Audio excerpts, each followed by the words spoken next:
بسم اللہ الرحمن الرحیم۔ Forward public school ring road Hyderabad جماعت دہم کی ای لرننگ کی کلاسز میں آپ کو خوش آمدید کہتی ہوں۔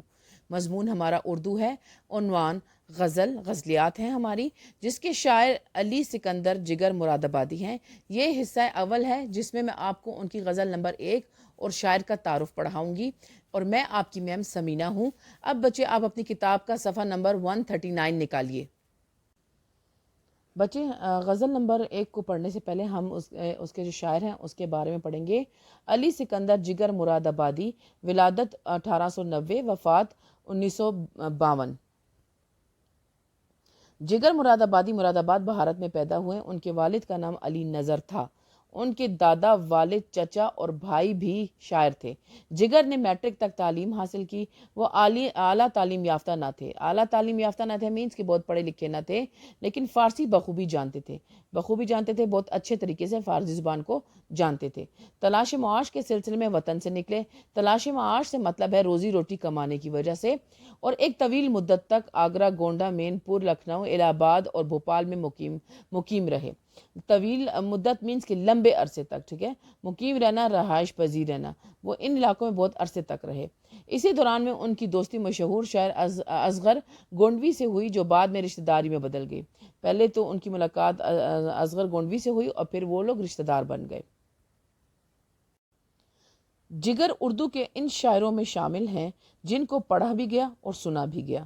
جگر حسن کے شیدائی تھے۔ شیدائی مینس کہ حسن پر قربان ہونے والے تھے، اور جمالیاتی دل و دماغ رکھتے تھے۔ جمالیاتی مینس کہ ایک حسین دل و دماغ رکھتے تھے۔ وہ ایک فطری شاعر تھے۔ فطری مینس کہ پیدائشی طور پر وہ ایک شاعر تھے۔ حسرت، اصغر اور فانی کے ساتھ ان کا شمار بھی اس دور کے بہترین اور جدید غزل گو شعراء میں ہوتا ہے۔ غزل گو مینس غزل کہنے والے۔ ان کی شاعری جذبات اور احساسات کی شاعری ہے۔ ان کی شاعری میں بہت سے جذبات اور احساسات ملتے ہیں، اگرچہ ان کے ہاں فلسفیانہ خیالات اور تصوف بھی پایا جاتا ہے۔ فلسفیانہ خیالات ہوتا ہے علم حکمت، علم موجودات، یعنی مینس کہ ہم اس بات کے بارے میں سوچیں کہ یہ دنیا کیوں وجود میں آئی، اس میں جو چیزیں موجود ہیں وہ کیوں آئیں وجود میں، اور ان کے وجود میں آنے کی وجوہات کیا ہیں، ٹھیک ہے۔ ان تمام چیزوں کے بارے میں خیالات رکھنا فلسفیانہ خیالات ہوتے ہیں۔ اور تصوف بھی پایا جاتا ہے۔ تصوف سے مراد ہے دل سے جو ہے وہ خواہشوں کو دور کر کے خدا کی طرف دھیان لگانا، ٹھیک ہے، یعنی اللہ تعالیٰ کی عشق حقیقی میں ڈوب جانا۔ لیکن وہ خالص حسن و عشق اور جوانی کے شاعر ہیں۔ لیکن خالص حسن و عشق اور جوانی مینس کہ ان کے جو کلام میں حسن عشق بہت زیادہ ملتا ہے۔ ان کی غزلیں غنائیت سے بھرپور ہیں۔ غنائیت مینز موسیقیت، ٹھیک ہے، بھرپور مینز بھری ہوئی ہے۔ وہ مشاعروں میں مسحور کن انداز میں ترنم سے غزل پڑھتے اور سب پر چھا جاتے۔ وہ مشاعرے مینز، مشاعرے کہتے ہیں وہ محفل جس میں شاعر اپنا کلام پیش کرتے ہیں۔ مسحور کن مینز جادو کر دینے والے انداز میں ترنم سے گانے گاتے ہیں۔ گانے کی جو ہے صورت میں جو ہے وہ اپنی غزل کو پڑھتے ہیں، اور سب پر چھا جاتے ہیں مینس کہ سب پر اپنا جادو چلا دیتے ہیں۔ ان کے ہاں کنوتیت نہیں۔ کنوتیت کا مطلب ہے کہ زندگی منفی سوچ رکھنا، زندگی کے تاریک پہلو کو دیکھنا، بلکہ نشاط کہتے ہیں خوشی اور امید چھلکتی ہے، مینس کہ ہمیشہ وہ خوشی کے بارے میں بات کرتے ہیں اور امید دلاتے ہیں۔ وہ ایک درویش صفت انسان تھے۔ درویش مینس عاجز، ٹھیک ہے، متقی، پرہیزگار۔ وہ یہی کیفیت ان کی شاعری میں موجود ہے، اور یہی کیفیت جو ہے ان کی شاعری میں بھی ہے۔ کیفیت کا مطلب ہے حالت، ٹھیک ہے بچے آپ اپنے کتاب کا صفحہ نمبر 140 نکالیے۔ وہاں پہ جگر مراد آبادی غزل نمبر 1 ہے، ٹھیک ہے، لیکن آپ کو یہ بات یاد رکھنی ہے، ٹھیک ہے، اور میں پہلے بھی کئی بار یہ سمجھا چکی ہوں کہ کسی بھی شعر سے پہلے آپ حوالہ شاعر لکھیں گے، جس میں آپ شاعر کا نام علی سکندر مرزا جگر مراد آبادی ادبی حیثیت شاعر لکھیں گے، اور ماخوذ از یعنی مینس کہ جس سے اخذ کی گئی ہے، جو ان کا کلام جس سے اس کو لیا گیا ہے اس کے بارے میں لکھیں گے، اور کلیات جگر لکھیں گے، ٹھیک ہے، ماخوذ از میں۔ اچھا جی، شعر نمبر 1 ہے: کسی صورت نمود سوز پنہانی نہیں جاتی، بجھا جاتا ہے دل چہرے کی تابانی نہیں جاتی۔ بچے اس کے بعد آپ سب سے پہلے حوالہ شاعر لکھیں گے، اس کے بعد مشکل الفاظ کے معنی لکھیں گے، اور پھر تشریح لکھیں گے، ٹھیک ہے۔ اب اس کے بعد اس میں جو صورت ہے، صورت کا مطلب ہے کیفیت یا حالت، نمود کا مطلب ہے نمائش، سوز کا مطلب ہے درد اور پنہانی کا مطلب ہے پوشیدہ اور تابانی کا مطلب ہے چمک دمک. ٹھیک ہے بچے. اب اس کی تشریح کچھ یوں ہوگی. شاعر کا دل غم سے بے قرار ہے اور محبوب کی جدائی میں اس کے تن بدن میں آگ لگی ہوئی ہے. کہتے ہیں کہ میرے دل میں پریشانیوں اور غموں کی جو آگ بھری ہوئی ہے اس میں کبھی کمی نہیں آ رہی ہے. میں اندر سے جل رہا ہوں. میں محبوب کی چاہت بھی میری بے قراری کی گواہی دے رہی ہے. اس کی بے وفائی اور بے رخی نے میرے دل میں نہ بجھنے والی جو آگ بھڑکائی ہے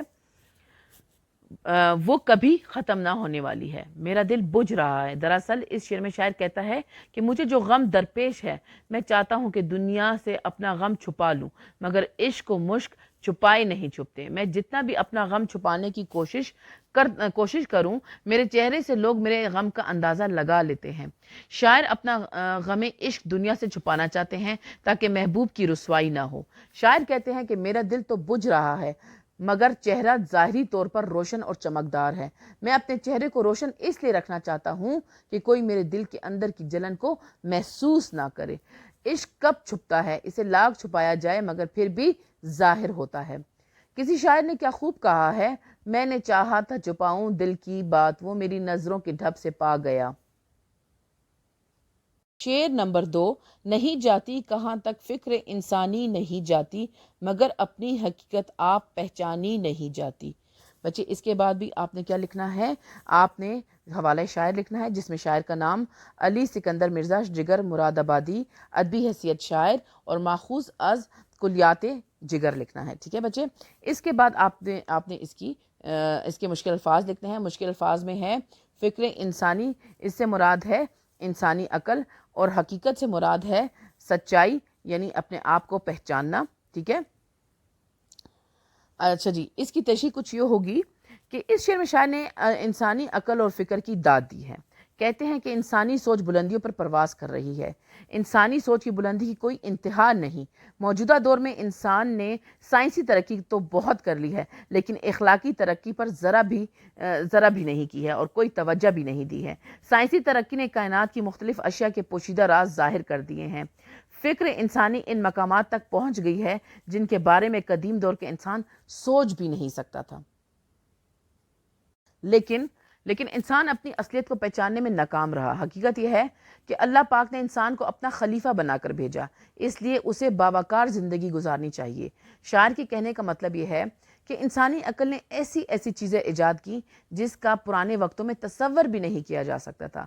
آج کا انسان ستاروں اور سیاروں کی محفل میں خیمہ زن ہوتا ہے، سمندروں کی تہہ میں زندگی گزارتا ہے، بہتے پانیوں سے بجلی ابھارتا ہے، ہوا میں گرا لگاتا ہے، چاند پر قدم رکھتا ہے. غرض انسان فکر کی بلندیوں کا کوئی اندازہ نہیں کیا جا سکتا. یعنی انسانی فکر کی بلندیوں کا کوئی اندازہ نہیں کیا جا سکتا. مینس اس کا مطلب یہ ہے کہ انسان جس حد تک سوچ سکتا ہے اس کا ہم تصور نہیں کر سکتے. مگر افسوس کا مقام ہے کہ انسان اپنی حقیقت کو پہچاننے میں ناکام رہا ہے.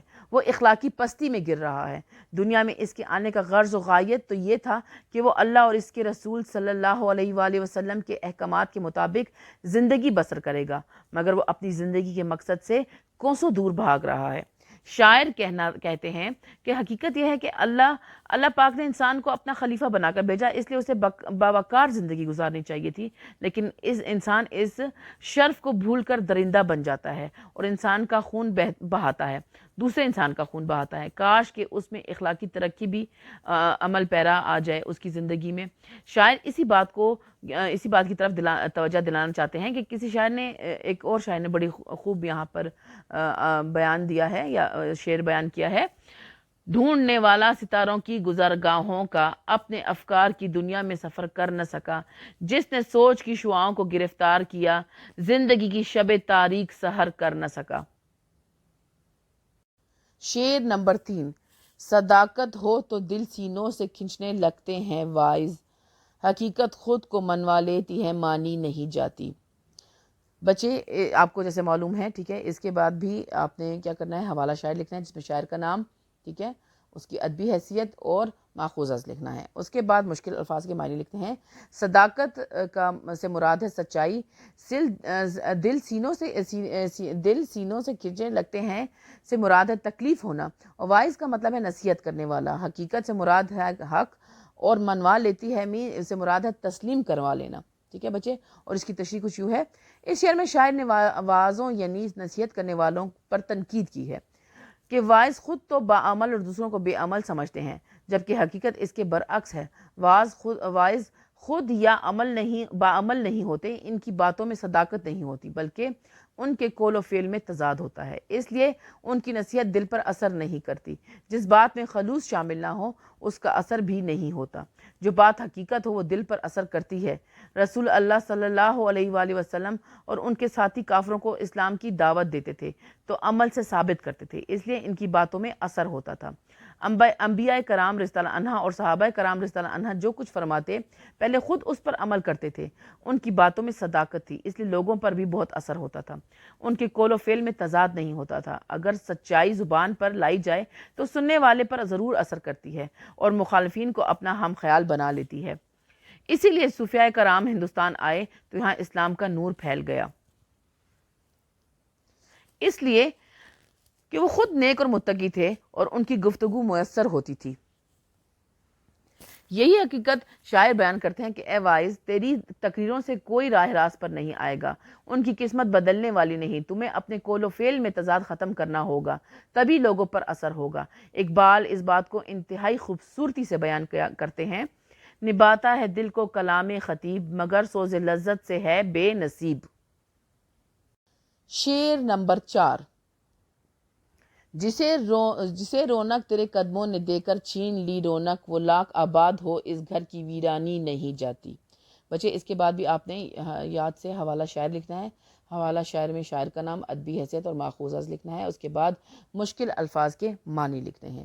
اس میں جو ہے رونق کا مطلب ہے چہل پہل، چھین لینا سے مراد ہے لے لینا، اور ویرانی سے مراد ہے تباہی اور بربادی. ٹھیک ہے. اور اس کی تشریح کچھ یوں ہے بچے کہ شاعر کہتے ہیں کہ گھر کی رونق اور خوبصورتی اس کے مکینوں سے ہوتی ہے، اور مکین موجود نہ ہو تو گھر ویرانہ لگتا ہے. شاعر مایوسی کی انتہا کو چھو رہا ہے. گھر کی رونق اور اس کی خوبصورتی اس کے مکینوں سے ہوتی ہے. جب اس گھر کے رہنے والے خوش و خرم ہوں تو ان کی خوشی گھر کے در و دیوار سے عیاں ہوتی ہے. عیاں ہوتی ہے مین ظاہر ہوتی ہے. ٹھیک ہے. اس شعر میں شاعر کہتا ہے کہ میرے گھر کی ویرانی قابل دید ہے. قابل دید ہے مینس کے دیکھنے کے قابل ہے. جب محبوب میرے پہلو میں تھا تو خوشیاں اور رونقیں میری ساتھی تھیں. جب وہ میرے پاس ہوتا ہے تو غم اور پریشانیاں میرے گھر میں آنے کی جرت نہیں کر سکتی ہیں. ٹھیک ہے. میرا گھر محبوب کی وجہ سے آباد رہتا تھا، اب وہ میرا گھر چھوڑ کر چلا گیا ہے. اب کوئی اسے لاکھ آباد کرنے کی کوشش کرے، لاکھ بنائے سجائے، وہ خوشیاں واپس نہیں آ سکتی. محبوب ہی میرا سب کچھ تھا، جب وہ نہیں رہا تو آبادی بھی ویرانہ لگتی ہے. وہ محبوب کی موجودگی کو گھر کی رونق قرار دیتے ہیں، اور اگر محبوب اس گھر کو چھوڑ کر چلا جائے تو ہم اسے لاکھ بنائیں سجائیں، وہاں روشنیاں کریں، مگر وہ گھر دوبارہ بارونق نہیں ہو سکتا. بقول شاعر ان کے جاتے ہی یہ کیا ہو گئی گھر کی صورت، نہ وہ دیوار کی صورت ہے نہ در کی صورت. شعر نمبر 5. نہیں معلوم کس عالم میں حسن یار دیکھا تھا، کوئی عالم ہو لیکن دل کی حیرانی نہیں جاتی. بچے اس کے بعد بھی آپ نے حوالہ شاعر لکھنا ہے جس میں شاعر کا نام، اس کی ادبی حیثیت اور ماخوذ لکھنا ہے. اس کے بعد مشکل الفاظ کے معنی لکھنے ہیں. ٹھیک ہے. اس شعر میں عالم سے مراد ہے وقت، حالت یا کیفیت. حسن یار سے مراد ہے اپنے محبوب کا حسن، خوبصورتی. ٹھیک ہے. اور یہاں پہلے بھی جو بیان کر چکا ہے، کوئی عالم ہو مین سے کوئی بھی کیفیت ہو، کوئی بھی حالت ہو. ٹھیک ہے. یہاں پہ بھی اس کی مراد اس عالم سے مراد بھی کیفیت اور حالت ہی ہے. ٹھیک ہے. اب اس کی تشریح کچھ یوں ہے.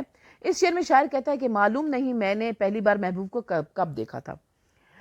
اس کے حسن و جمال نے مجھ پر جادو کر دیا ہے. میں اس کا حسن دیکھ کر حیران ہو گیا ہوں.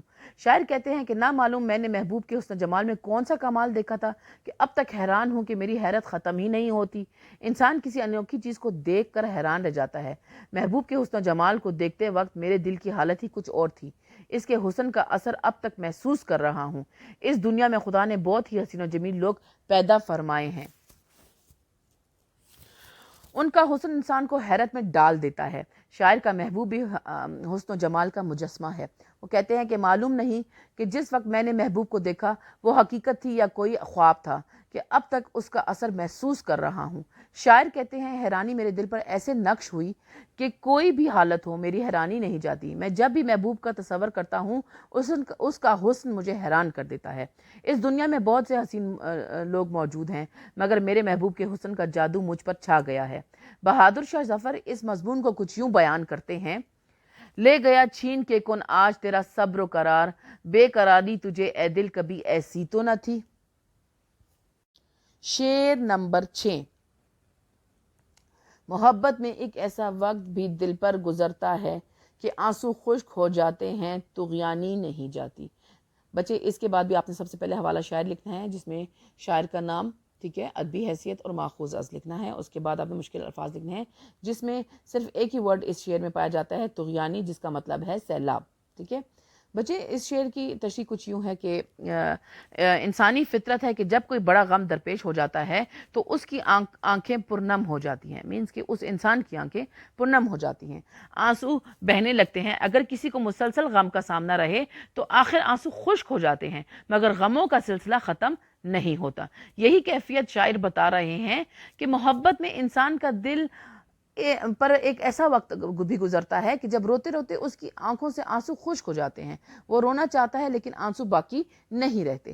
شاعر کہنا یہ چاہتے ہیں کہ جب دل میں غم کا طوفان بھر جائے تو آنکھوں سے آنسو ٹپکنے لگتے ہیں۔ شاعر کہتے ہیں کہ محبت میں انسان شدید مشکلات سے گزرتا ہے۔ محبت کرنے والے محبوب کی جدائی میں روتے ہوئے آنسو بہاتے ہیں۔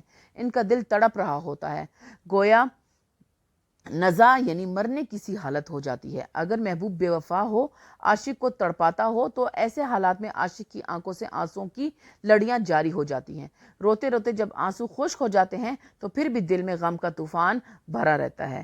محبوب کی یاد ہمیشہ دل کو جلائے رکھتی ہے۔ جب آنسو بہتے بہتے خشک ہو جاتے ہیں تو پھر آنکھوں سے لہو جاری ہو جاتا ہے اور وہ خون کے آنسو روتے ہیں۔ بقول میر آگے دریا تھے دیدہ تر میر، اب جو دیکھو سراب ہیں دونوں۔ بچے شعر نمبر 7۔ جگر وہ بھی زے سر تپا محبت ہی محبت ہیں مگر ان کی محبت صاف پہچانی نہیں جاتی۔ بچے یہ مقطع کا شعر ہے جس میں شاعر نے اپنا تخلص استعمال کیا۔ یہ دیکھیں یہاں پہ جگر انہوں نے استعمال کیا ہے، یہ ان کا تخلص ہے، ٹھیک ہے۔ اور اب اس کے بعد آپ نے کیا کرنا ہے کہ حوالہ شاعر لکھنا ہے جس میں شاعر کا نام، اس کی ادبی حیثیت اور ماخوذ از لکھنا ہے، ٹھیک ہے، کہ کس سے اخذ کیا گیا ہے۔ اس کے بعد آپ مشکل الفاظ کے معنی لکھیں گے۔ زے سر تپا سے مراد ہے سر سے پاؤں تک، ٹھیک ہے، اور اس میں بھی صرف ایک یہی معنی جو ہے وہ مشکل ہے، ٹھیک ہے۔ اس کے بعد جو ہے اس کی تشریح کچھ یوں ہوگی۔ شاعر کہتا ہے کہ اے جگر، جس طرح تو سر سے پاؤں تک محبوب کو چاہتا ہے تو اسی طرح محبوب بھی ایک مجسم محبت ہے مگر فطری شرم و حیا کی وجہ سے کھل کر اظہار محبت نہیں کر سکتا، اس لیے اس کی محبت کا پتہ نہیں چلتا، یقین نہیں آتا۔ دونوں کی محبتوں میں فرق صرف اتنا ہے، شاعر اپنی محبت کا اظہار اپنے اشعار میں برملا کرتا ہے مگر محبوب شرم و حیا کی وجہ سے اپنی محبت کا اظہار زبان سے نہیں کرتا۔ مقطع کے اس شعر میں شاعر کہتا ہے کہ جتنا میں محبوب کو چاہتا ہوں اتنا ہی وہ مجھے بھی پسند کرتا ہے، کیونکہ دل سے دل کو راہ ہوتی ہے۔ اے جگر تو جان لے کہ جیسا تو اپنے محبوب کو چاہتا ہے وہ بھی اسی طرح تم پر فرشتہ ہے، یعنی قربان ہے۔ وہ بھی تمہیں ٹوٹ کر چاہتا ہے مگر اس کی محبت در پردہ ہے، وہ کھل کر محبت کا اظہار نہیں کرنا چاہتا۔ وہ حیادار ہے اور شرمیلا ہے انسان ہے، اس لیے اس کی زبان خاموش رہتی ہے، کھل کر محبت کا اظہار نہیں کرتا۔ اس کی ہر ادا سے اس کے پیار کا اظہار ہوتا ہے۔ وہ میں ہی سمجھ سکتا ہوں، ہم دل ہی دل میں ایک دوسرے سے پیار کرتے ہیں۔ اختر شیرانی بہت اچھے انداز میں اس شعر کو بیان کرتے ہیں۔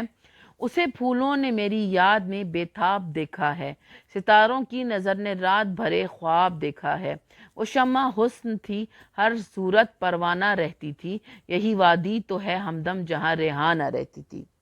بچے یہاں پر ہماری غزل نمبر 1 کا اختتام ہوتا ہے۔ آپ اس کو بار بار پڑھیے، مشکل الفاظ اپنی کتاب پر لکھیں تاکہ آپ کو آسانی سے سمجھ آ سکیں۔ آپ کو نوٹس میں تمام جو ہے وہ تشریحات اور مشکل الفاظ سب کچھ جو ہے مواد پرووائڈ کر دیا جائے گا، ٹھیک ہے، دے دیا جائے گا۔ اپنے گھر پر رہیں، اپنا خیال رکھیں۔ اللہ حافظ۔